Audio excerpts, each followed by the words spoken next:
Happy Holi সবাইকে। আশা করছি সবাই খুব ভালো আছো, খুব ভালো করে এনজয় করো হোলিটা। তো আমি দেখো রেডি হয়ে গেছি বেরোবো বলে।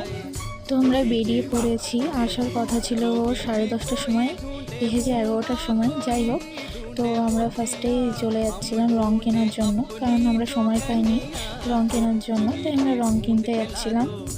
মনের সামনে খুব সুন্দর একটা ঠাকুর করেছিল। তারপরে আমরা যাচ্ছিলাম বাস স্ট্যান্ডের দিকে। একটু ঘুরে ঘুরে যাচ্ছিলাম স্কোয়ার হয়ে। তো সুপার মার্কেটের এখানে একটা রঙের দোকানে ঢুকেছিলাম। অনেক রকম রং ছিল, তো কি কি কালার নিব বুঝতে পারছিলাম না।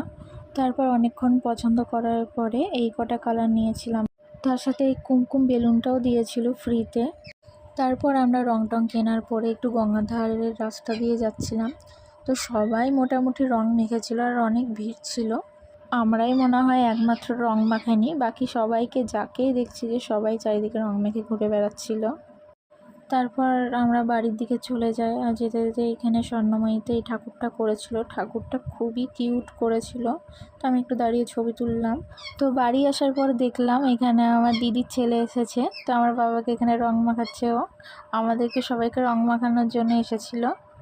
তারপর আমরাও রং মাখা শুরু করি। এখানে বিশাল আমার ভাইকে রং মাখাচ্ছিল। ওর ভাইকে মাখানোর পরে আমাকে রং মাখানোর পালা। এই যে আমাকে রং মাখাচ্ছে, বললাম একটু ভালোভাবে রং দিতে, ও তো শুনবে না, যেমন পাচ্ছে সেরকম করে আমার মুখ ভর্তি করে রং ভরে দিচ্ছে, যাতে আমাকে দেখতে বাজে লাগে। আজকে তো আমাকে অল্পর মধ্যেই দিয়েছে, তো লাস্ট হোলিতে তো আমাকে একদমই ছাড়ে না, পুরো ভূত বানিয়ে ছাড়ে। তারপর আমার পালা, আমিও ওকে রং দিয়েছি এরকমভাবে।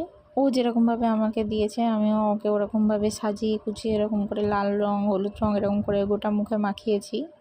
তারপর আমার দিদি আমার ভাইকে, ওকেও ভূত বানাচ্ছিল, গোপ টোপ বানিয়ে দিচ্ছিল রং দিয়ে। তারপর আমার দিদিও আমাকে রং মাখাচ্ছিল, আমিও মাখিয়ে দিলাম রং। তারপর মাকে আবির দিয়ে প্রণাম করে, তার সাথে বাবাকেও আবির দিয়ে প্রণাম টনাম করে। বাবাও একটু ওকে রং টং মাখিয়ে দিচ্ছিল। আমিও মাকে আর বাবাকে পায়ে আবির দিয়ে প্রণাম করে নিয়ে রং টং খেলে তারপরে বাড়ি থেকে বেরোলাম।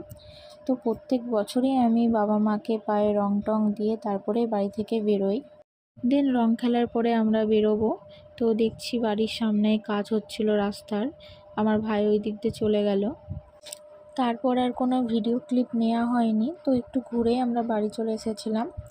তো এই যে আমার জাস্ট এইটুকুনি খেলেছি আজকে, কালকে তো পুরো বাকি আছে খেলা। তো আজকের মতো টাটা।